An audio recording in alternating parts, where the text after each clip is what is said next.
The next plant fiber is jute. Jute fiber is obtained from the stem of the jute plant or Putson plant. Jute is about 2.5 to 3.5 meters in height. Jute is grown in alluvial soil in the delta region of Ganga and Brahmaputra rivers. In our country, jute is mainly grown in West Bengal, Bihar and Assam. How the cultivation of jute takes place? Jute is cultivated during the rainy season. So in which season jute is cultivated, children? In rainy season. It bears yellow flowers in 3 to 4 months. Jute plants are usually cut at the flowering stage. At the time of flowering stage, jute plants usually cut. Whatever the jute obtained from the mature plant, it is so hard.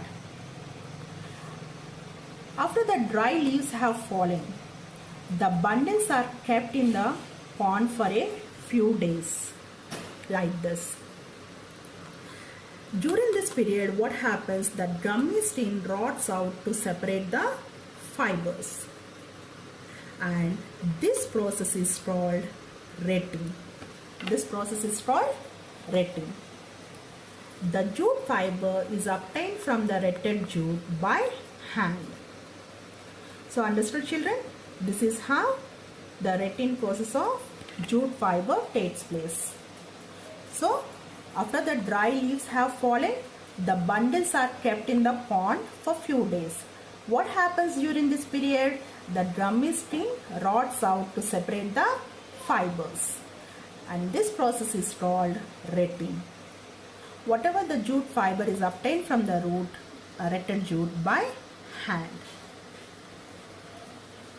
What are the properties of jute fiber? Because of its pale yellow color, we can say this jute as golden fiber. It has silky texture, and jute fibers are very strong, and it has 2 to 3 meters long. Now, what are the uses of jute? Jute is mainly used for making gunny bags, shopping bags, ropes, carpets, curtains, etc. Nowadays, a fine quality of jute is also used for making jute fabrics as fashion wear. Hope you all understood about the cotton and jute. Right, children? Now, the next topic is history of clothing materials. Do you know, children? The primitive people did not wear clothes. They used to cover their bodies with large sized trees, tree leaves or animal skins. In colder places, people used animal furs to protect their bodies from cold. Gradually, people learned to tie different pieces of furs with leather strips. After the development of agricultural communities, civilization, once the growing of civilization, people developed the skill of weaving twigs and grass into mats and baskets. Ancient Indians and Egyptians used ropes of cotton and flax to cover their bodies. Understood, children? Now, when actually people started wearing this stitched clothes, this happened after the invention of sewing needle. So with the invention of sewing needle, people started wearing stitched clothes. Now, clothing has now become a necessity due to the following reasons. What are those reasons, children? Clothes protect us from wind and sun.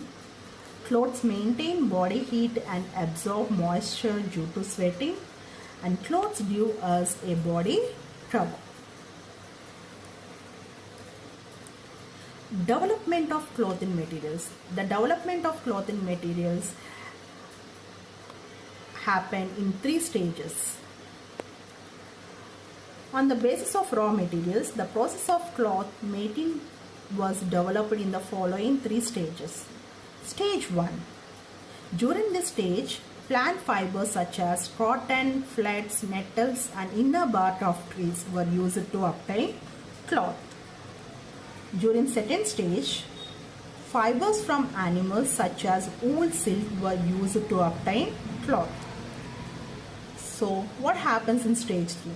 This stage began towards the end of 19th century. During this stage, man-made fibrous materials such as nylon, rayon, polyester, etc. were used to make dress materials. So the development of clothing materials happened in 3 stages. Stage 1, stage 2 and stage 3. During stage 1, they used plant fibers such as cotton, flax, nettles and inner bark of trees. And during second stage, fibers from animals such as wool and silk were used to obtain cloth. And during stage 3, the man-made fibrous materials came into existence like nylon, rayon, polyester to make dress materials. Understood, children? So, our choice of clothing is influenced by the following factors. What are those? Climate, occupation, culture and tradition, and daily needs. Isn't it? Based on the climate, based on the season, we wear clothes. We wear different clothes in different seasons, isn't it? Now, based on the occupation, based on the work we do, we use different kinds of fabrics. Now, culture and tradition. Based on the culture and tradition, the choice of clothing changes. Now, daily needs. Based on the daily needs, we change. Our choice of clothing is influenced. Understood, children?